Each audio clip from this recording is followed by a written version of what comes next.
Iniciamos nuestro estudio en el capítulo 42. Este capítulo continúa exponiendo los incidentes dramáticos que se desarrollan en la vida de José, y creemos que podríamos considerar este capítulo como uno de los más dramáticos en toda la Biblia. Veremos aquí cómo el hambre obliga a Jacob a enviar a sus hijos a Egipto para comprar trigo. Ellos tienen una audiencia con José, quien les reconoce sin ser reconocido por ellos. Les da el trigo que necesitan, pero con la condición de que dejen a Simeón como rehén. El plan de Dios de utilizar a José para preservar su raza durante el hambre y de mudar a Jacob y sus hijos hacia Egipto empieza a emerger ahora en detalles más claros. Ahora se ve con claridad la acción de la mano de Dios. Pero cuando José estuvo en la oscuridad de la cárcel, no podía comprender todo esto. No obstante, creyó a Dios. Y aquí tenemos un hombre que debido a su fe siempre fue entusiasta y optimista. Francamente hablando, quisiéramos que nuestra fe fuera tan fuerte para que a pesar de lo que sucediera, a pesar de las circunstancias que estuvieran frente a nosotros, fuéramos siempre optimistas. Es triste admitir que solo un poco de lluvia o quizá unas pocas nubes oscuras apagan nuestro optimismo. Estamos seguros, amigo oyente, que esto sucede también a muchos el día de hoy. Bien, este hombre está en una posición singular. ¿Y ahora qué sucederá? Creemos que ya usted puede imaginar lo que pasará. El hambre cubre toda la tierra y todo el mundo viene a Egipto para conseguir alimentos. Imagínese, pues, quiénes vienen entre toda esta gente a buscar alimentos. Lo veremos en nuestro estudio de este capítulo 42. Primero, notamos que el hambre obliga a Jacob a enviar a sus 10 hijos a Egipto. ¿Por qué tan solo 10? ¿Por qué no envió también a Benjamín? Porque no quería perder a Benjamín, amigo oyente. Hubiera muerto si perdiera a Benjamín. Cuando llegan a Egipto los 10 hermanos, José los reconoció, pero ellos no le reconocieron a él. ¿Y por qué no? Bueno, creemos que hay varias razones. En primer lugar, ellos creían que él había muerto y por tanto no le estaban buscando de ninguna manera. Simplemente no esperaban verlo más. En cambio él sí esperaba verlos a ellos. Luego debemos recordar que José se afeitó. Por otra parte, habían transcurrido muchos años. Tenía solamente 17 años cuando sus hermanos lo vendieron y ahora tiene unos 39 años cumplidos. Por tanto, no lo habían visto durante unos 22 años. José anda ahora en los 40 años y se viste y se porta como egipcio y aun sus hermanos vemos que lo califican como egipcio. Veamos ahora el versículo 1 del capítulo 42 de Génesis. Viendo Jacob que en Egipto había alimentos, dijo a sus hijos, ¿por qué os estáis mirando? Al parecer se miraban tristemente, no sabiendo a dónde ir ni qué hacer. Sigamos ahora con el versículo 2, que dice, y dijo, He aquí yo he oído que hay víveres en Egipto. Esto nos da un ejemplo de la fe. Muchísimas personas dicen que la fe les es tan misteriosa que no saben cómo creer. En cierta ocasión, un hombre que en realidad no quería creer, argumentaba diciendo, bueno, ¿y cómo puedo creer? Note usted cómo creyó Jacob. En la segunda parte del versículo 2, él dijo, He aquí yo he oído que hay víveres en Egipto. Descended allá y comprad de allí para nosotros, para que podamos vivir y no muramos. Oyó decir algo, lo creyó. Creyó que traería la vida y actuó sobre lo que creyó. Esa es la fe salvadora. Quizá alguien se pregunte, ¿cómo puedo creer en Jesús? Ahora, ¿puede usted imaginarse a Jacob parándose delante de sus hijos y diciéndoles, He oído decir que hay trigo en Egipto, pero ¿cómo puede uno creer tal cosa? Claro que no. La manera en que se cree es actuando sobre lo que se oye. El apóstol Pablo dijo, cree en el Señor Jesucristo y serás salvo. Se oye algo y se cree. Y eso es lo que aconteció con Jacob. Oyó decir algo, lo creyó y luego actuó sobre eso. Así pudo conseguir el trigo que les dio la vida, y esa es exactamente la misma manera en que recibimos la vida eterna por la fe en Jesucristo. Pasando ahora a los versículos 3 y 4, notemos la actitud de los hijos de Jacob. Y descendieron los 10 hermanos de José a comprar trigo en Egipto. Mas Jacob no envió a Benjamín, hermano de José, con sus hermanos, porque dijo, no sea que le acontezca algún desastre. Supongamos que le sobreviniera algún mal a los otros 10 muchachos. Entonces, ¿qué resultaría? Bueno, en primer lugar, ya son mayores de edad. Pero si le interesa saber la verdad, es que no le habría dañado a Jacob tanto perder a uno de ellos como le dolió perder a José. José se parecía a Raquel, y Raquel fue el único amor en la vida de Jacob. Y así vemos que guarda a Benjamín con él, pero no detiene a ninguno de los otros. Envía a todos sus 10 hijos y detiene solamente a Benjamín con él. Ahora los versículos 5 y 6 dicen, Vinieron los hijos de Israel a comprar entre los que venían, porque había hambre en la tierra de Canaán. Y José era el señor de la tierra, quien le vendía a todo el pueblo de la tierra. Y llegaron los hermanos de José y se inclinaron a él, rostro a tierra. José había estado esperándolos. Estaba seguro que tenían que venir. Habían llegado delegaciones de toda la tierra poblada de aquel entonces. El hambre era mundial. José los espera y he aquí viene un grupo de 10 hombres. Todos se inclinan ante él. José mira a aquellos hombres y los reconoce. Y usted tal vez se pregunte, ¿en qué pensaría José? Pues, ¿en qué piensa usted, amigo oyente? ¿Se acuerda de los sueños de José, en los cuales las espigas de sus hermanos se inclinaban ante la espiga de José? Aquí está pues el cumplimiento literal de estos sueños. Ciertamente esto aumentó su confianza de que Dios le estaba guiando. Ahora el versículo 7 da comienzo al momento más dramático en la vida de José. Leamos. Y José, cuando vio a sus hermanos, los conoció, mas hizo como que no los conocía y les habló ásperamente. ¿Sabe usted por qué les trató ásperamente? Bueno, los estaba probando, y notaremos que los va a probar en todo, y que les hará unas preguntas muy penetrantes. Y ahora la última parte del versículo 7 hasta el versículo 13 dice, Y les dijo, ¿de dónde habéis venido? Ellos respondieron, de la tierra de Canaán, para comprar alimentos. José pues conoció a sus hermanos, pero ellos no le conocieron. Entonces se acordó José de los sueños que había tenido acerca de ellos, y les dijo, Espías sois. Por ver lo descubierto del país habéis venido. Ellos le respondieron, No, Señor nuestro, sino que tus siervos han venido a comprar alimentos. Todos nosotros somos hijos de un varón, somos hombres honrados, tus siervos nunca fueron espías. Pero José les dijo, No, para ver lo descubierto del país habéis venido. Y ellos respondieron, Tus siervos somos 12 hermanos, hijos de un varón en la tierra de Canaán. Y he aquí el menor está hoy con nuestro padre, y otro no parece. Créanos, amigo oyente, que este debe haber sido un momento de gran tensión dramática. José trata de conseguir toda la información que fuese posible. Quiere saber de su familia, pero sin dejarle saber quién es él. Y los acusa de ser espías. Hay solamente 10 hombres ante él. Confiesan que realmente son 12, que uno se quedó en casa con su padre, y acerca del restante dicen, el otro no parece. En otras palabras, consideraban que José había muerto. Ahora, por tercera vez, José los acusa de ser espías. Leamos ahora los versículos 14 y 15 de Génesis, capítulo 42. Y José les dijo, Eso es lo que os he dicho, afirmando que sois espías. En esto seréis probados. Vive Faraón, que no saldréis de aquí, sino cuando vuestro hermano menor viniere aquí. José trata de ponerse en contacto con su hermano menor. Estos hombres son realmente solo hermanastros, medio hermanos, pero Benjamín es su hermano de madre y padre. Y José quiere verlo. Y esta es la manera en que trata de lograr esto. Leamos los versículos 16 al 18 de Génesis capítulo 42. Enviad a uno de vosotros y traiga a vuestro hermano, y vosotros quedad presos, y vuestras palabras serán probadas, si hay verdad en vosotros. Y si no, vive Faraón que sois espías. Entonces los puso juntos en la cárcel por 3 días. Y al tercer día les dijo José, Haced esto y vivid. Yo temo a Dios. Si hubiera alguna cosa que debió haber dado a los hermanos de José una noción vaga de su identidad, fue esta declaración, Yo temo a Dios. No podemos comprobarlo, pero al parecer en aquel día había otros, además de Jacob, que conocían a Dios.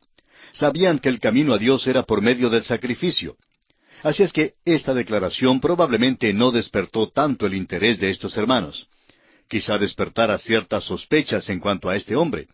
Por lo menos José dio un testimonio para Dios. Parece que José nunca perdió una oportunidad para testificar de su fe en Dios. Siempre dio a Dios la gloria por ser Él quien guiaba su vida. Esperaríamos que esta declaración causara que los hermanos sospecharan quién era Él. También pudiera haberles animado a creer que serían tratados justamente bajo su mano. Pero al parecer su declaración no causó ninguna impresión en ellos.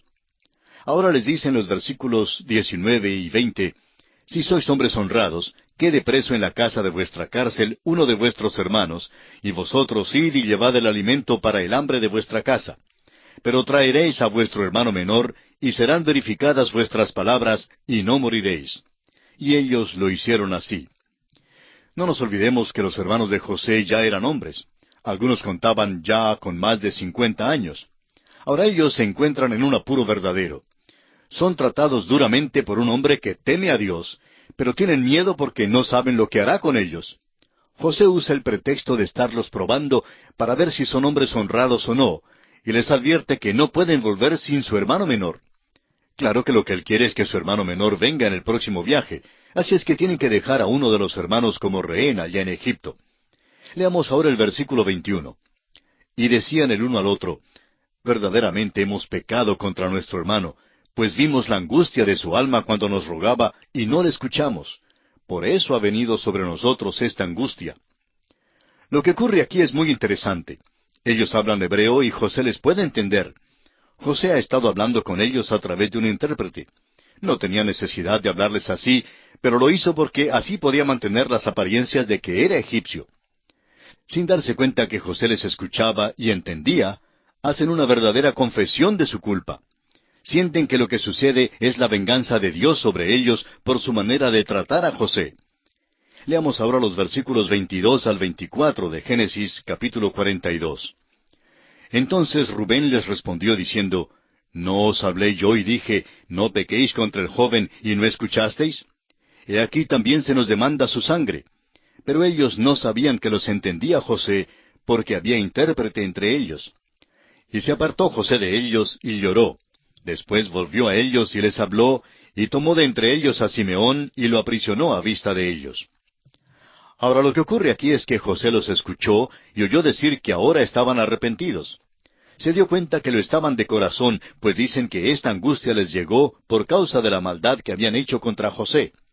José oye su confesión y queda muy conmovido.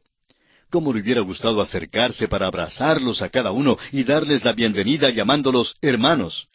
Pero no se atreve a hacerlo, porque si lo hiciera, nunca habría conseguido que Benjamín viniera. Por tanto, deseaba probarlos aún más. Les dio una prueba verdadera ahora. Tienen que dejar a uno de sus hermanos y resulta ser Simeón quien se quedará. José está tan cargado de emociones en este momento que tiene que llorar, pero se aparta de ellos, se lava la cara y luego regresa de nuevo como si nada hubiera acontecido. No tenemos ninguna idea por qué dejaron a Simeón. Pensamos que quizá hicieron su elección mientras José se había apartado de ellos ante estas fuertes emociones. Eligieron pues a Simeón y José aceptó tal selección. Ahora el versículo 25 dice, Después mandó José que llenaran sus sacos de trigo y devolviesen el dinero de cada uno de ellos, poniéndolo en su saco, y les diesen comida para el camino, y así se hizo con ellos. José simplemente no pudo quitar el dinero de sus hermanos. Por tanto, mandó a los hombres que llenaran los sacos y que devolvieran el dinero y lo metieran dentro de los sacos. Y así se hizo con ellos. Y ahora los versículos 26 al 28, y ellos pusieron su trigo sobre sus asnos y se fueron de allí. Pero abriendo uno de ellos su saco para dar de comer a su asno en el mesón, vio su dinero que estaba en la boca de su costal, y dijo a sus hermanos, Mi dinero se me ha devuelto, y helo aquí en mi saco. Entonces se les sobresaltó el corazón, y espantados dijeron el uno al otro, ¿Qué es esto que nos ha hecho Dios? No es difícil reconocer la culpa que sentían estos hombres. Ven la mano de Dios en sus vidas y sienten que la restitución de su dinero es como un juicio de Dios sobre ellos. Esto, que ordinariamente habría sido una buena noticia y algo maravilloso que el dinero les fuera devuelto, se convierte en motivo de angustia para ellos. Amigo oyente, ¿no le gustaría a usted ir al supermercado para hacer las compras y después sacar los paquetes con los víveres para toda la familia, y al vaciar los paquetes en la casa descubrir que le han devuelto todo el dinero que había pagado por los víveres? ¿Cree que esto sería noticia mala para usted, especialmente si el dueño del establecimiento le comunicara que le estaba devolviendo el dinero como regalo? Tenemos que decir que bajo circunstancias ordinarias, eso sería una buena noticia. Nos animaría muchísimo, ¿verdad? Bueno, no surtió tal efecto entre estos hombres. Ya se sentían como si estuviesen en suficientes aprietos con aquel gobernador tan duro y porfiado en Egipto, quien les ha hecho tan difíciles las cosas. Esto pues solo sirvió para aumentar sus dificultades. Leamos ahora el versículo 29 de este capítulo 42 de Génesis. Y venidos a Jacob su padre en tierra de Canaán, le contaron todo lo que les había acontecido. ¿Por qué no regresaron a José enseguida? Amigo oyente, ¿qué habría hecho usted en esas circunstancias? Creemos que reconocieron que habrían de estar en dificultades si hubieran regresado, por lo menos así pensaban. Luego este hombre les acusaría de haberse robado el dinero. Simplemente no podían correr el riesgo, así es que deciden regresar a su casa, proponiendo devolver el dinero cuando fuesen de nuevo a Egipto. Sigamos la trama de esta apasionante historia bíblica en los versículos 29 al 36. Y venidos a Jacob su padre en tierra de Canaán, le contaron todo lo que les había acontecido, diciendo, Aquel varón, el Señor de la tierra, nos habló ásperamente y nos trató como a espías de la tierra. Y nosotros le dijimos, Somos hombres honrados, nunca fuimos espías. Somos 2 hermanos, hijos de nuestro padre. Uno no parece, y el menor está hoy con nuestro padre en la tierra de Canaán. Entonces aquel varón, el Señor de la tierra, nos dijo, En esto conoceré que sois hombres honrados. Dejad conmigo uno de vuestros hermanos, y tomad para el hambre de vuestras casas, y andad, y traedme a vuestro hermano el menor, para que yo sepa que no sois espías, sino hombres honrados. Así os daré a vuestro hermano, y negociaréis en la tierra. Y aconteció que vaciando ellos sus sacos, he aquí que en el saco de cada uno estaba el atado de su dinero. Y viendo ellos y su padre los atados de su dinero, tuvieron temor. Entonces su padre Jacob les dijo, Me habéis privado de mis hijos. José no parece, ni Simeón tampoco, y a Benjamín le llevaréis. Contra mí son todas estas cosas. Pobre Jacob, no es el individuo engreído a quien una vez conocimos, ni es todavía el hombre de fe que veremos más adelante, pero ya se está desarrollando en esa dirección. Ahora no se jacta, es pesimista, dice que todas las cosas están en su contra. Su hijo José no diría tal cosa, pero Jacob lo dijo. José hubiera dicho lo mismo que Pablo dijo cuando escribió tantos años después su epístola a los Romanos, capítulo 8, versículo 28. Y sabemos que a los que aman a Dios, todas las cosas les ayudan a bien, esto es, a los que conforme a su propósito son llamados. Y en Filipenses 1:6 leemos, estando persuadido de esto, que el que comenzó en vosotros la buena obra, la perfeccionará hasta el día de Jesucristo. Leamos ahora los 2 versículos finales de este capítulo 42 de Génesis, versículos 37 y 38. Y Rubén habló a su padre diciendo, Harás morir a mis 2 hijos si no te lo devuelvo. Entrégalo en mi mano, que yo lo devolveré a ti. Y él dijo, No descenderá mi hijo con vosotros, pues su hermano ha muerto, y él solo ha quedado. Y si le aconteciere algún desastre en el camino por donde vais, haréis descender mis canas con dolor al Seol. La vida de Jacob se desenvolvía alrededor de la vida de su hijo Benjamín. José era su favorito porque era el primogénito de su amada Raquel. La ausencia de José era una angustia constante para Jacob. Ahora enfrenta la posibilidad de perder al otro hijo de Raquel y dice que si eso llega a suceder, morirá. Con toda sinceridad creemos que realmente moriría, pues su vida estaba involucrada por completo en la vida de su hijo Benjamín. Dijo, es el hijo de mi mano derecha, es mi bastón, me apoyo sobre él. Y esto es precisamente lo que había hecho durante ya muchos años. Pero ahora surge la posibilidad de que se lo quiten. Por tanto, Jacob dice categóricamente que no le dejará ir. Pero mientras tanto, el pobre Simeón está en la cárcel en Egipto esperando largo tiempo. Jacob es muy obstinado y terco. Sin embargo, no es Jacob quien está gobernando las circunstancias, sino Dios. Y así concluye el capítulo 42 del libro de Génesis. Ahora, en el capítulo 43 encontramos que, debido a la gravedad del hambre, los hijos de Jacob se ven obligados a regresar a Egipto, pero esta vez acompañados por Benjamín, su hermano menor. Allí tienen otra audiencia con José y le presentan a Benjamín. José todavía no se da a conocer. Lo que les impulsa a viajar a Egipto de nuevo es, como dijimos, la gravedad del hambre. Si hubiera disminuido el hambre, creemos que Simeón habría tenido que pasar toda su vida en la cárcel en Egipto, o por lo menos hasta cuando su hermano lo hubiera puesto en libertad. Sin duda alguna, El capítulo 43 de Génesis se puede considerar como el capítulo más dramático de todo el libro de Génesis. No conocemos nada que sea tan conmovedor como el encuentro de Benjamín con José, que se narra en el capítulo 43.